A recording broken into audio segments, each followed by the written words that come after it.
Good evening, everybody. Welcome back to the Monday Zen and Zazen class. I think this is our first class in 3 months.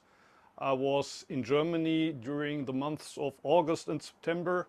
I came back to Japan 2 weeks ago. Last week I was busy, so this is the first time we meet since I'm back from Germany. So it's nice to see you back. As always, let's sit together for 30 minutes. And last time, before the summer break, I talked about Suzuki Shunryu Zen Mind, Beginner's Mind. So today I want to talk about this book, To You by Sawaki Roshi. But before that, as always, let's sit together for 30 minutes.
Okay, thank you for joining. And today I want to talk about Sawaki Roshi's To You, but before that, during the summer when I was away, I got two comments on YouTube and they both address the same topic. Last time I talked about Zen mind, beginner's mind. There was obviously a spot where Suzuki Roshi talks about diaphragmal breathing.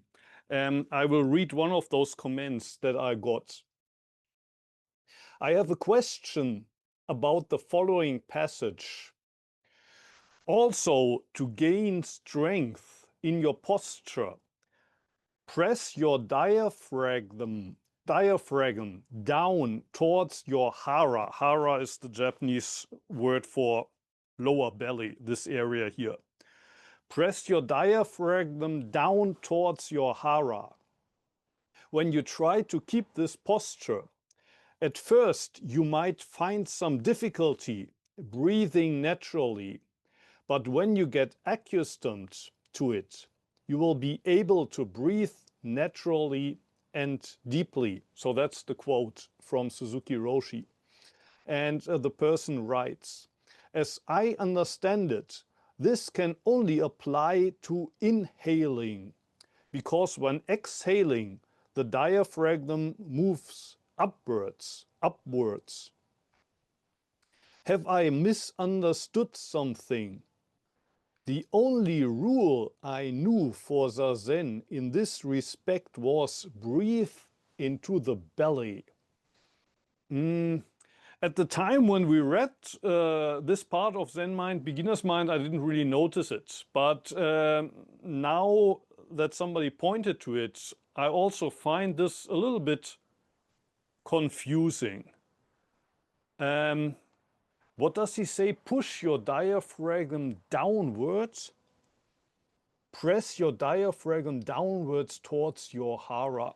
So like when I explain how to sit, I usually only say a few words about the breathing. And I say, during Zazen, we use diaphragmal breathing. That means when you breathe out, your diaphragm or your belly contracts. And then when you breathe in, it will expand again. So I don't talk about pressing it down. The person who writes the comment says that when you exhale, what does he write? This confused me also a little bit. He says, when exhaling, the diaphragm moves upwards. In my view, when I exhale, does it move upward? It contracts. So it contracts when I exhale and expands when I inhale in a natural way. But well, the only explanation for this pressing it down I have is that when Suzuki Roshi taught Zen in the 60s, and maybe today it's the same situation, but in the 60s in America, people had lost the connection to the diaphragm. So for them, breathing is something that you do with the lung. And also when I started to do Zazen in the 80s in Germany, my teacher told me, well, probably you only know kind of to breathe with your breast. You breathe with your chest. When you breathe, you think you do it with your chest, but you need to find a connection to your hara, to your diaphragm. So how do you find a connection there? How do you connect the breath to the movement of the belly? Well, one way is to press your diaphragm down. I would do that when I exhale. That would feel natural that I exhale. But then when I inhale, I would just relax and allow my belly to expand. Probably the idea is that once you found the connection, then it will happen naturally. Actually, 5 years ago or so, I practiced Ashtanga yoga quite a lot.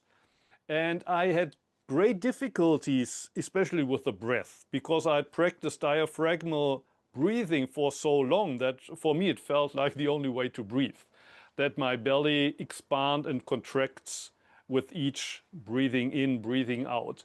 So in Ashtanga yoga, I was taught, well, one thing I was taught is that inhaling and exhaling should be about the same length.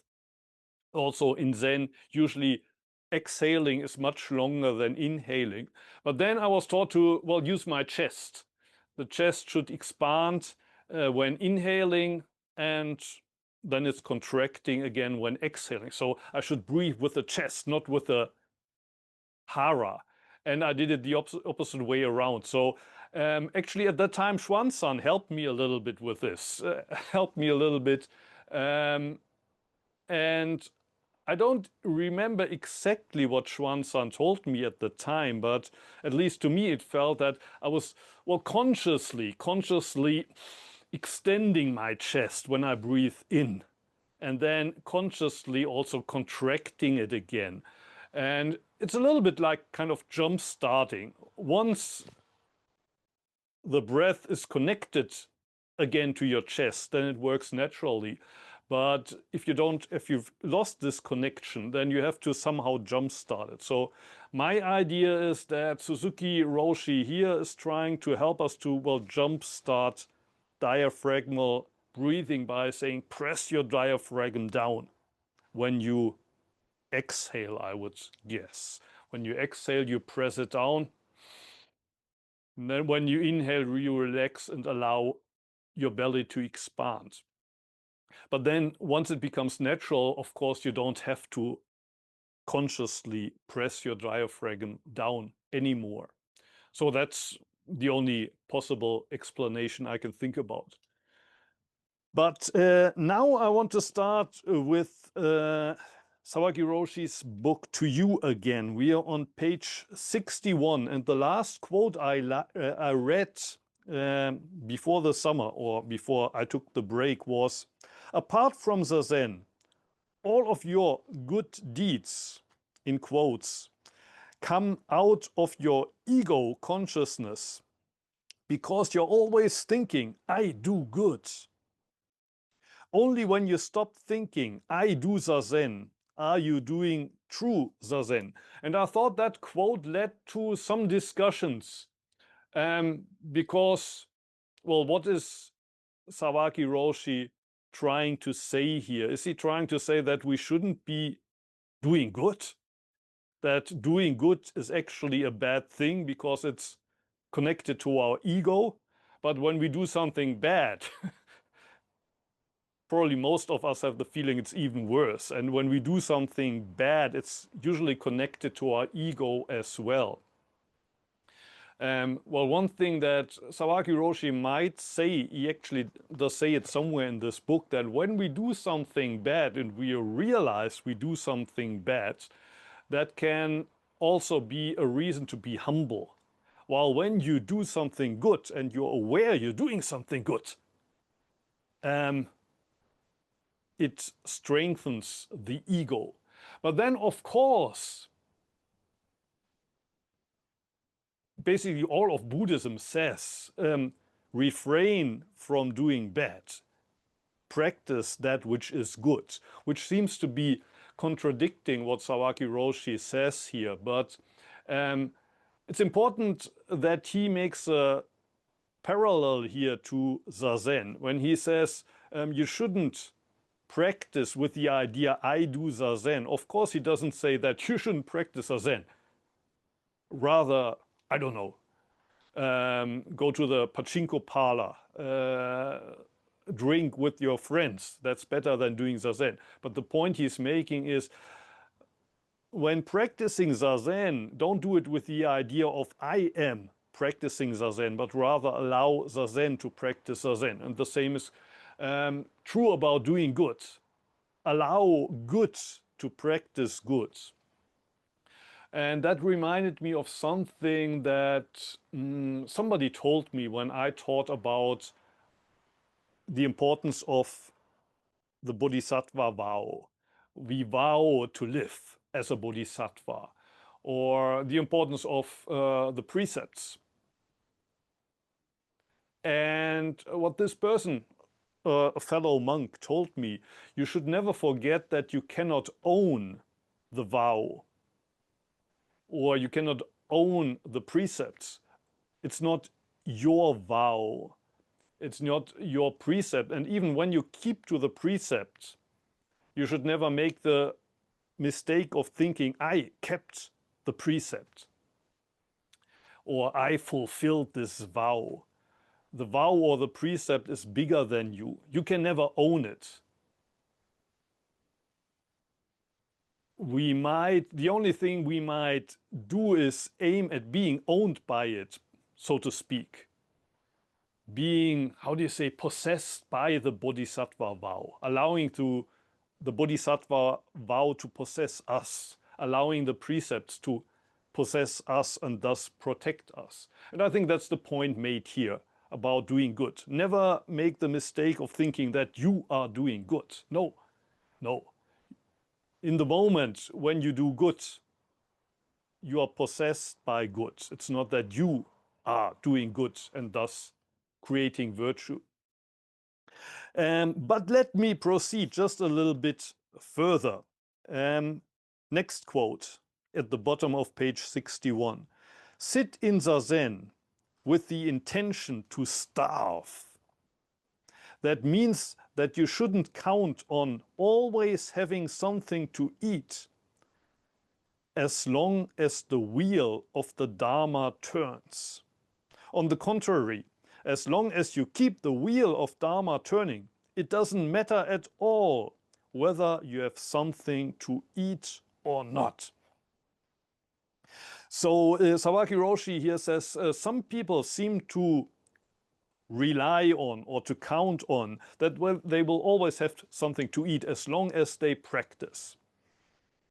As long as I practice and don't think about myself, I will always get something in return. Probably also in relation to money. There's some people that have this idea that the more you spend, the more you get in return. If you want to gain money, first you have to give money, you have to invest money. And Sawaki Roshi's philosophy here is just give, give, give, without even thinking about if you will ever get something in return. And from my experience, maybe it's only me, but in my case, that always worked. Like when I was 22, graduate from university, I went to Antaiji, was never sure if I could live by that. When I became the abbot, I was 33, I married, pretty soon I had 2 kids. Nobody knew how or if I could provide for my kids.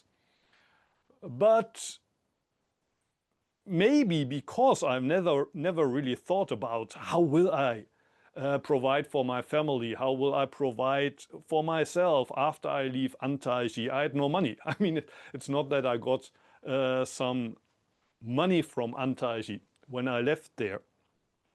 Still, it somehow worked out. But now if I would say, if you always give unconditionally without thinking about the return, then naturally you will always have something. Again, that would be tricky because maybe somebody would listen to that and think, well, if Muho says I should just give, give, give without thinking of getting anything back, then I will get something back, in brackets, so to speak. If I give without thinking about the return, then I will get something in return. Then again, it's not pure giving. So that's why Sawaki Roshi goes so far as to say you should sit with the intention to starve. But there might be in the history of Buddhism, there might be monks that actually starved, but I never heard about them. usually if you really put your whole everything, you put your whole being into the practice, at the end of the day, you will have something to eat. But again, forget about that. Forget about that and sit, practice, live your life with the intention of starving, of starving. It doesn't matter at all whether you have something to eat or not. Okay, maybe for today up to here. And um, next week I will come back to Sawaki Roshi's Zen Mind, Beginner's Mind. But today we still have time. So if you have questions, things that you would like to share, you are welcome to do so.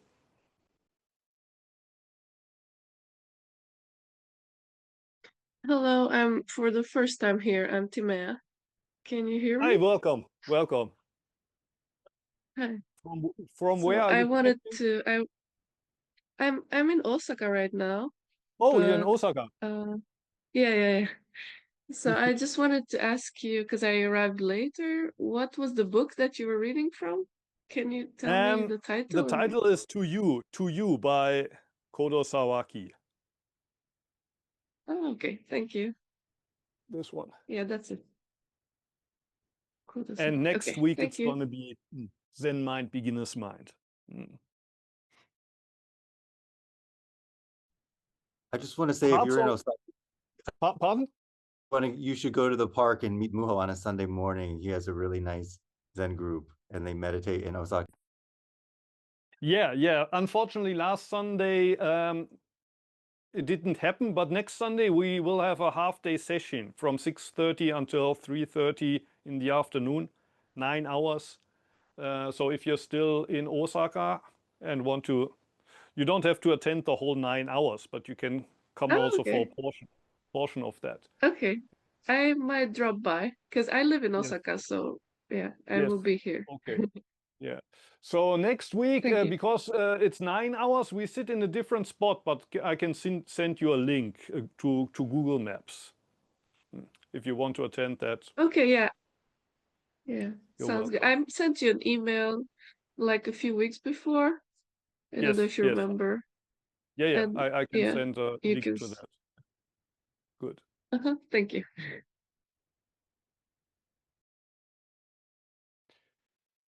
Chris, I saw you sit in full lotus today, and Schwan-san was sitting in a chair. What happened? I expected it to be the other way around.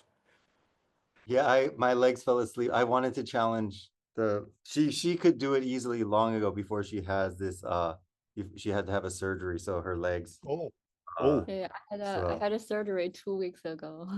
oh. Yeah. Okay, if I she see. can do it, her legs will just swell up. I So, see. I see. Yeah. Don't force yourself too much. but my legs were really asleep, and I noticed when you finish, you still haven't uncrossed yours. So yours did not fall asleep. Um, Actually, like when I go to Germany, often depending on where I sit, but in some places we only sit for 25 or 30 minutes, while in Antalya I sat 45 to 60 minutes. And from my experience, often my feet fall asleep during the first 30 minutes and then they gradually wake up again. So for me, it's easier to get up after 45 minutes because also the pain helps to wake them up again. While after 20 to 25 minutes, they are completely numb. Oh. So for me, it's easier to sit for a long time, or at least thinking about the numbness of the legs. It's easier to get up after an hour or so because the pain helps me to get up. While after 20 or 25 minutes, sometimes I need some time for them to wake up again, so to speak. I've never done more than 30 minutes. I'll try it with your advice. And then I have a quick question. So today's theme, you talked about how you should do Zazen with the intent of like starving. So Yes. you know, I think I agree with that. But if like Buddhism's more of a middle path of not Yes. being total what do you say, ascetic or whatever. Mm. So how do you explain that in that framework? Mm. Mm. Mm. Mm. I mean, the Buddha said you should live um, not maybe in the middle of the city, but kind of close to the city so that you can go on begging rounds. You can beg for alms. So nobody, of course, says that you should go deep into the mountains and where no nothing grows or so. So of course, when you are hungry and you have nothing else, you can always ask for donations. Um, on the other hand, whenever we talk about the middle way or the middle path, some people have the idea it's kind of this kind of half-assed thing that you don't really do A, you don't do B, you kind of somehow try to aim at the middle, but it's neither hot nor it's cold. And that's not the case. The way I understand the middle way is it's the whole, when I talk about the sheep, I say the meadow. It's the whole area on which you find A and you find B, and you're neither attached to A nor to B, and you're also not attached to the exact middle. It's not that you always have to find where's 50% between A and B, but it's the whole area, and sometimes you even have to go to the extremes to, how do you say, explore this area that is there for you. And in this case, sitting with the intention of starving, of course, means to go to the extreme. But I don't think that the middle way means that you should always eat so that your belly is half full and half empty. Or, well, you can eat vegetables, but you shouldn't eat meat or something like that. But in this case, don't worry about food at all. And if somebody gives you something, then accept it and be grateful for this gift.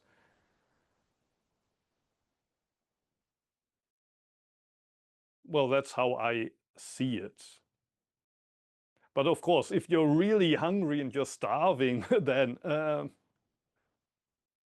like if you're living in Japan and you're a monk, you have the privilege of you just go into the street and you can beg for food. If you're a lay person, look look for some work you can do. See if there's some food out there for you. But you shouldn't worry your whole life about, well, but what will I do when I turn 60 or 70 or 80? Will there be still enough for me to live? How about my rent? Who's going to pay my rent?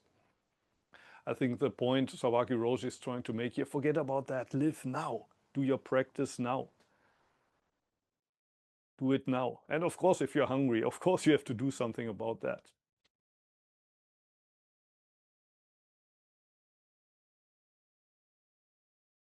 I mean, it is surely just another way of saying die on the cushion or be prepared to die on the cushion, isn't it? Yes, yes, yes, of course, yeah. And dying of the cushion also doesn't really sound like the middle way, but again, middle way doesn't mean that you're half alive and half dead, but you give your all. You give your all. You don't give 50%. You give your all. You have to give your all to practice.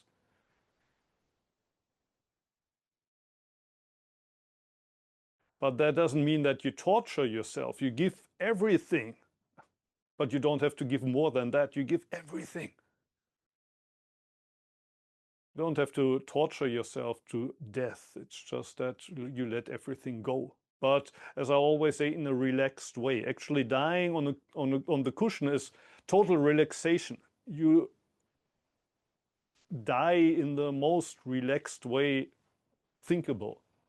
It's not a kind of grinding your teeth and torturing yourself to death. It's total relaxation.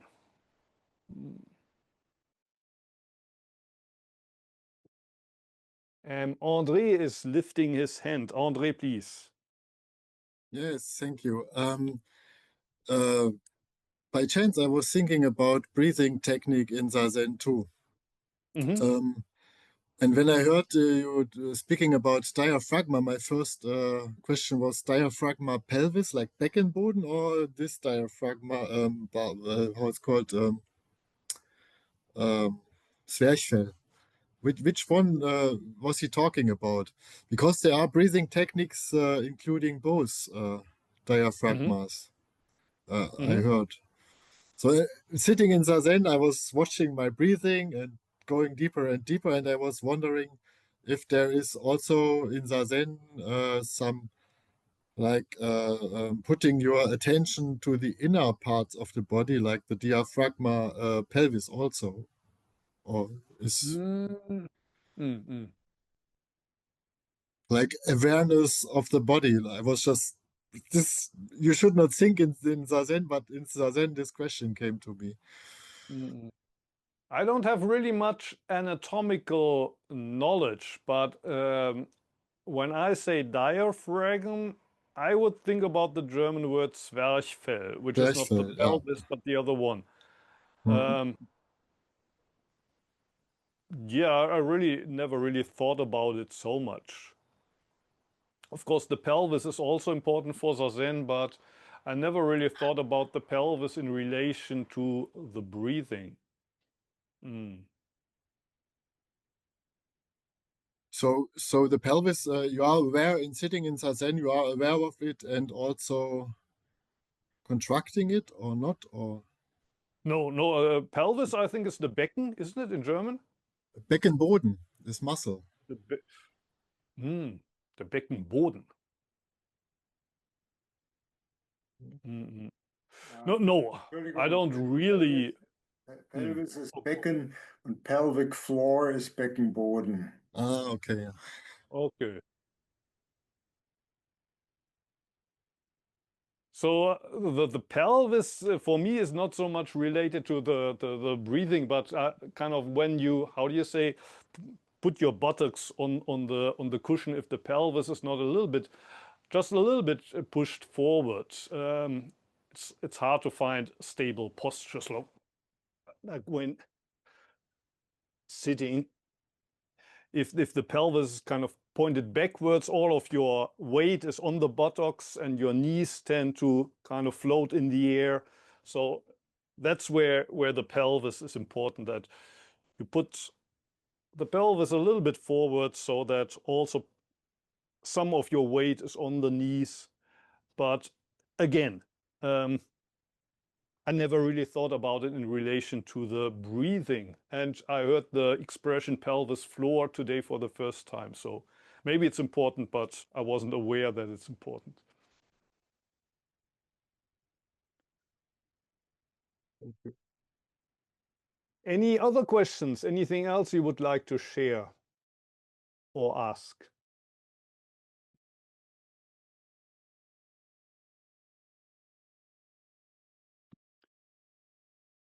If not, it's exactly 9 o'clock here in Japan now. So if you have no other questions, I would like to thank you. And of course, especially Schwan-san for hosting us. And I hope to see you again in 1 week when we will talk about Suzuki Shunryu Zen Mind, Beginner's Mind again. So I wish you a nice week and hopefully see you again. If you're in Japan next Sunday, 9-hour mini session in the park, you're invited. Hopefully it won't rain. We have to check the weather account before that. Okay, 2 chats. I will check those later. And again, thank you for joining. See you. Thank you. Thank you. Good to be back.